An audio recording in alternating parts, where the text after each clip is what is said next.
Welcome back to the channel. In this video I explain bread saving app review to save with what you're using. So to get started with the in-depth review about bread saving.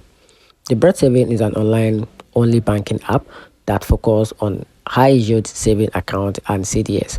It offers some of the most competitive interest rate in the market, often over 4% APY with no monthly maintenance fee and a clean, easy to use mobile interface.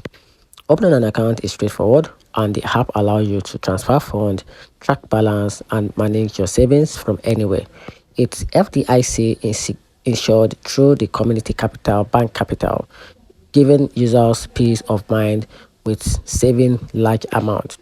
On the other hand, the breadth saving does not support checking account, and some users have reported slow transfer, limited customer service, and account access delay.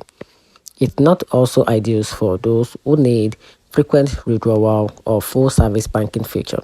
Still, if your goal is to grow your fund through a secure, high interest platform without dealing with a hidden fee, bread saving is what's chosen, especially for long-term savings comfortable with digital only banking. And that's it. So let me know in the comment section what you think about this platform, and if you find the video a little bit more helpful, turn on the notification button and subscribe for more. Thanks.